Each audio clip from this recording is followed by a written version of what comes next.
Southeast Radio's Business Matters with Karl Fitzpatrick. Southeast Radio. Welcome back to Southeast Radio's Business Matters with me, Karl Fitzpatrick. My final guest this morning, Johnny Thompson, has been studying magic from an early age and has managed to carve out an infamous career as one of America's top magicians. Johnny, you were best known for your work with Penn Teller, but how did you first get into magic? Well, as a boy, I actually started out wanting to be a card cheater at 8 years old. I saw a movie about a Mississippi riverboat gambler, and I said, that's what I want to do. I saw the Derringer hat and the frock coat and the brocade vest. It looked so romantic. I bought a book from a used bookstore for 35 cents called The Expert at the Card Table. I spent the next 4 years trying to learn as much as I could. It's very difficult, very prosaically written. After 4 years, I came to the rude awakening. There weren't a lot of places for a 12-year-old card cheat to work. So I looked in the back of the book, and it showed you how to apply those moves to magic. So that's how I got into magic. And is it true to say, Johnny, that most of the tricks that have been fooling us have been around for hundreds of years? Oh, yes. The principles, there's a joke in the magic world. They claim we're the second oldest profession. And I tend to believe that, At one time, people used to think of us as alchemists and possessors of knowledge that others didn't have. We were high priests. Everything was going well until someone caught one of us switching the gold brick for a real one around 1650. Then we went out into the streets and became street performers. It took us a lot of years to get into the theater. And what are the core principles of magic for you? Well, the core principles for me are the magic that I do or I invent for others has to really be as magical as possible. Look and have the feeling of it being real magic. I strive for that. Now, your fellow magicians refer to you as a GP, a general practitioner, because you're not known for just one specific type of magic, but rather you have excelled at stage magic, close-up magic, illusion and manipulation. Why was it so important for you to have the variety in your act? Well, I didn't know any better. I just thought you had to, as a magician, do everything. And I think I've done just about everything. I've been a trade show magician, a bar magician, restaurant worker, an illusion designer and builder. I've done stage work, comedy. I was a comedy magician for a great part of my life with my wife, doing a two-person comedy act. I've done stage magic on my own as Johnny Thompson, away from the Great Tomsoni, my stage character. I think I've done everything except sing and dance and do magic. Now, looking at the specifics of planning a show, what level of preparation is undertaken that perhaps the audience may not appreciate when they witness a live show? Well, I've been working for Penn Teller for about 21 years. Three of us work together. Sometimes we may bring in a fourth magician as a team, and we design the magic. But what people don't realize, and which is to my advantage with working with Penn Teller, they don't put a time limit on anything. We work sometimes several years on a trick before we put it into the show. They want to make sure we've examined every avenue and found the best way to do it. My goodness, we just put an elephant vanish into the show, and it was 6.5 years we worked on it.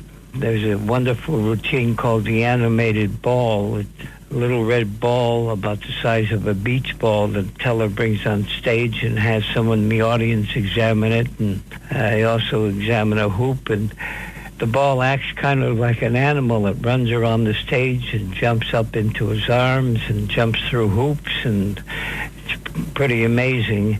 And that was 2.5 years we spent on it.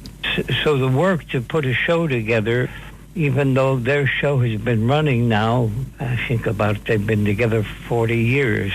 It's something that we work very hard on, and it's not something that comes together in just a couple of months or a few weeks of rehearsal. Now, there's usually a process behind everything in this world. What's the process that an illusionist would follow? Well, a lot of illusions are built on very old premises that go back hundreds of years.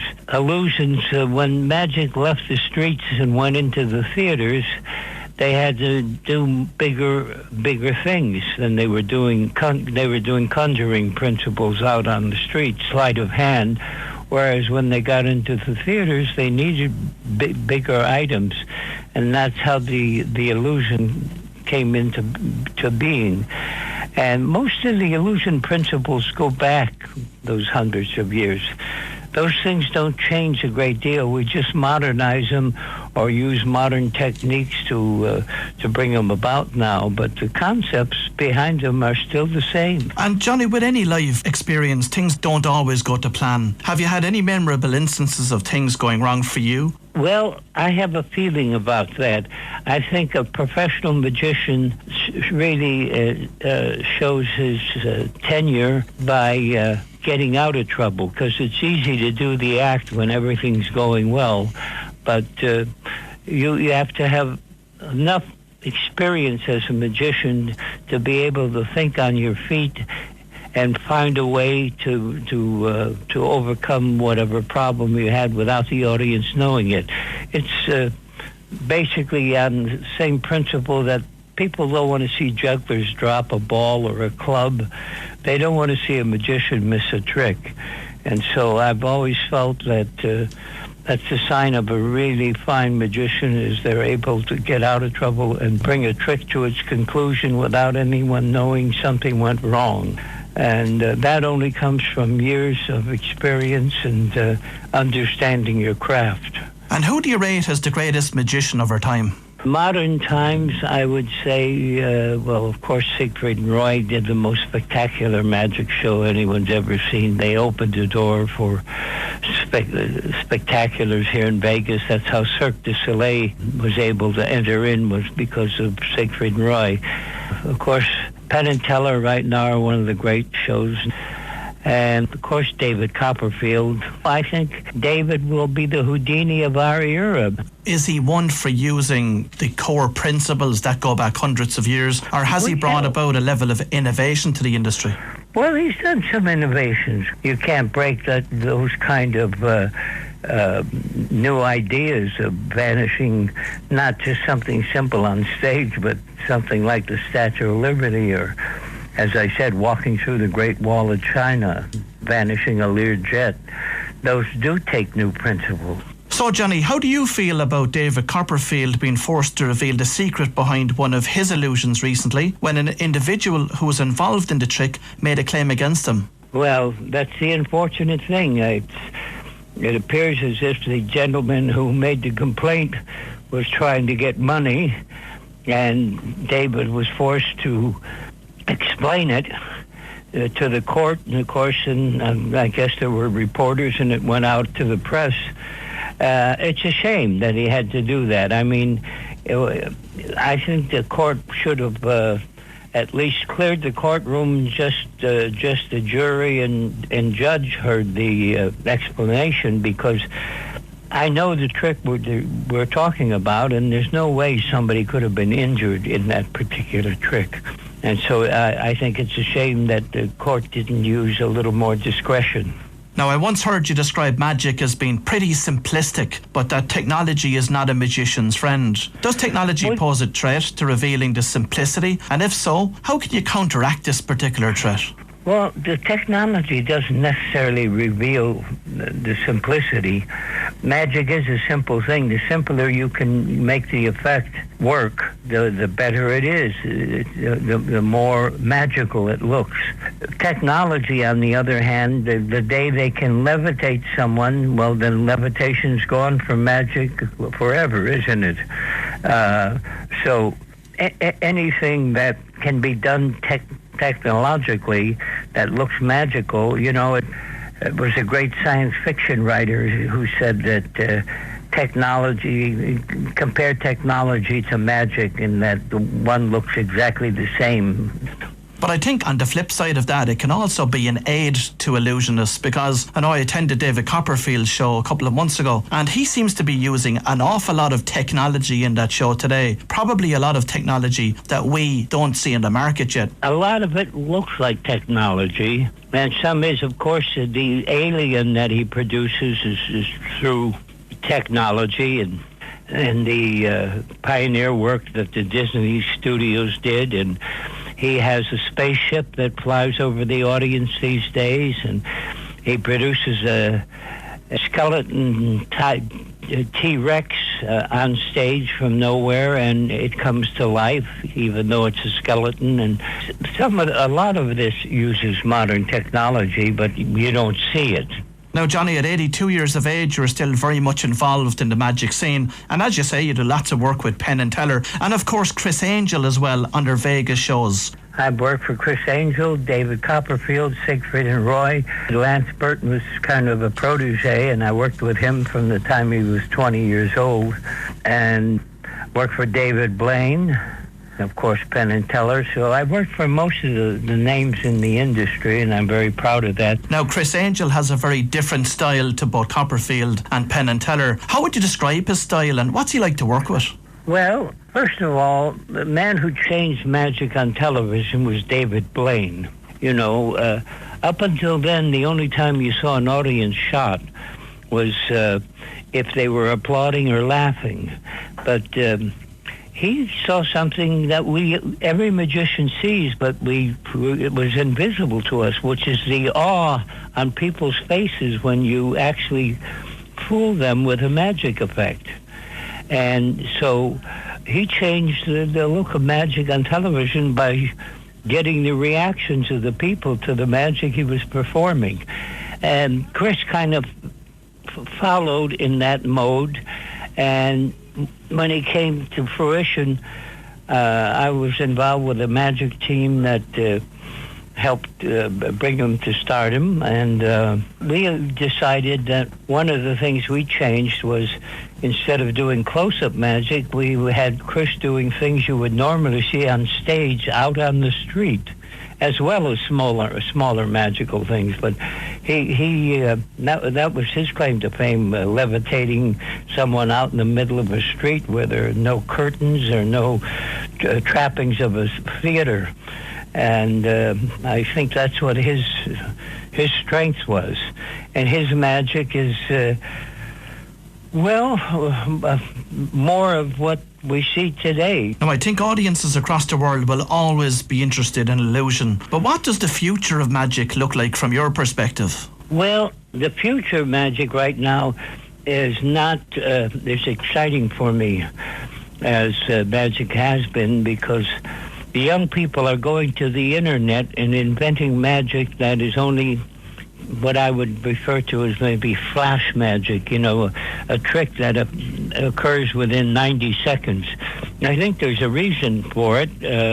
We have all over the world versions of America's Got Talent. There's Britain's Got Talent. There's India's Got Talent. And it's the equivalent of what was the variety show, but in a contest form. The magic is, they only give them 90 seconds or at the very most to do whatever they do, whether they're a singer, a dancer, or a magician.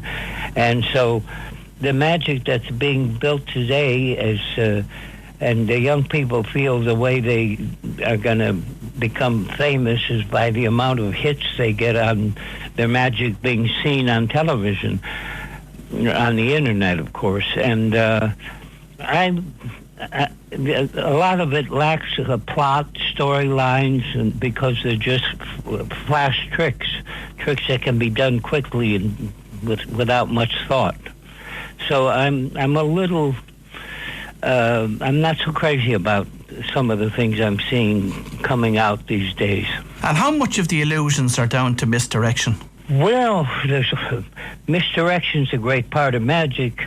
And there's various forms of it. There's time misdirection. In other words, putting enough time between A and B that they forget about what happened at A. You know, that's called time misdirection. There's vocal misdirection, just the way you look and talk to an audience at a moment when you're doing something draws their attention to your face and to what you're saying.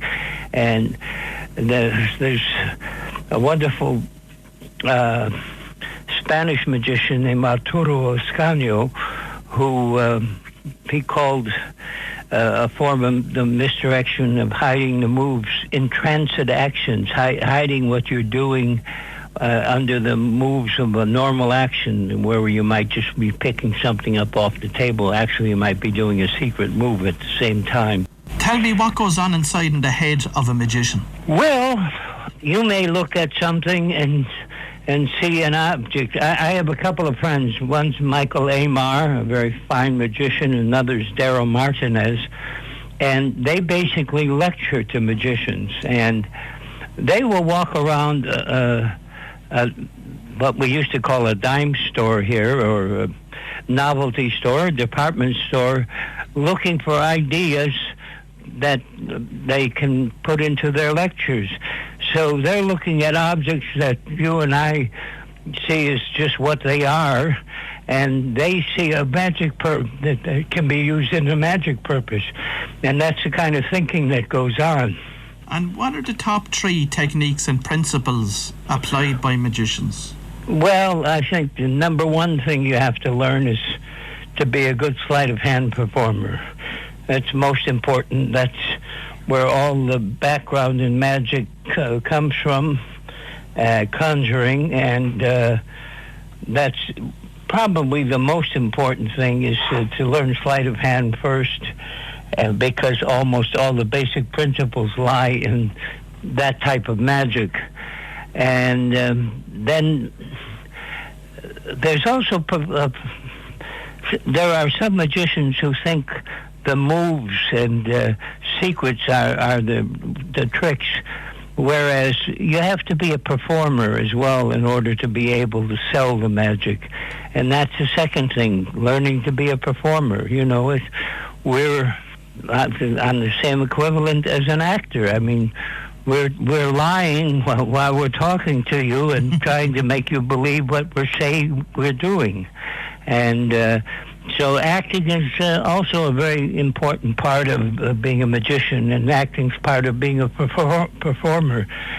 And then I would say moving to stage magic is the next big jump. That's a whole different thing, because you're projecting to a large audience, whereas close-up you may only be working for, a handful of people or 30 or 40 people. Very rarely you work for more than that. You might work for 100 people if the conditions are correct. So I think those are the 3 most important things, is sleight of hand, performing skills, and then the ability to project them from a stage. Southeast Radio's Business Matters with Karl Fitzpatrick. South